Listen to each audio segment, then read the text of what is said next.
Welcome back to BookJuice, where stories stretch your mind and your soul. Today, we're reflecting on a book that quietly rewrote the rules of science fiction. Not by adding more lasers and action, but by removing the assumptions we didn't even know we were making. The Left Hand of Darkness by Ursula K. Guin doesn't shout, it whispers. And if you lean in close, it'll change how you see people and yourself.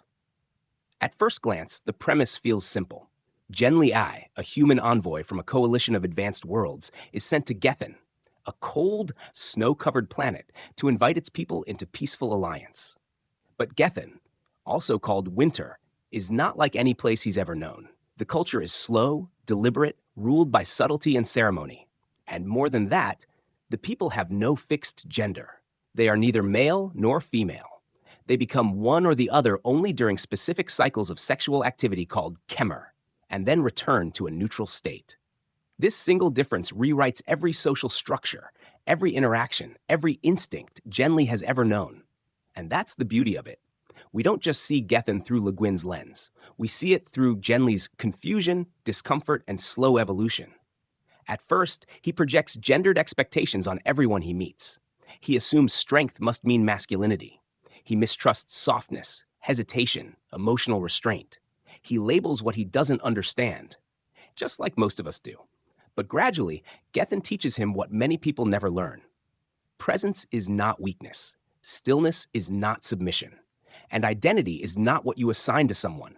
It's what you allow them to define for themselves. Enter Estravan, the former prime minister of Karhide and Genly's unlikely companion. Estravan is calm, diplomatic, and deeply loyal, though Genly doesn't see it at first. It's only after betrayal, exile, and a harrowing journey across a frozen wasteland that their bond deepens into something profound. It's not romance. It's not friendship in the way we often define it. It's something else, something more intimate than love, but more respectful than desire. And in that frozen crossing, just the two of them, surviving against the elements, Genly begins to shed his assumptions. He learns to listen without labeling, to accept without needing to understand everything. To see Estravan not as he or she, but simply as Estravan. This journey, across ice, through cultural blindness, and into real human connection, is where the story transcends genre. Because the coldest place in the galaxy reveals the warmest truth. Real connection happens when we release our need to control how others exist. To learn which questions are unanswerable, and not to answer them, this skill is most needful in times of stress and darkness. Le Guin wasn't trying to predict the future.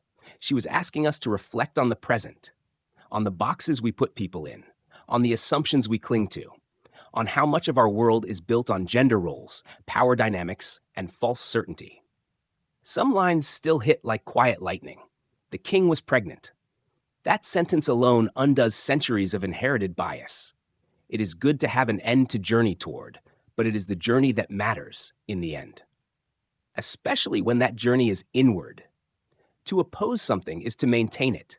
You must go somewhere else. You must have another goal. Then you walk a different road. That's not just a political insight. That's spiritual wisdom. Juice drop. To truly see someone, you have to let go of the labels you cling to. Connection only happens when we meet people where they are, not where we expect them to be. So let me ask you, have you ever had to unlearn a belief, not because it was wrong, but because it kept you from truly understanding someone else? Drop it in the comments.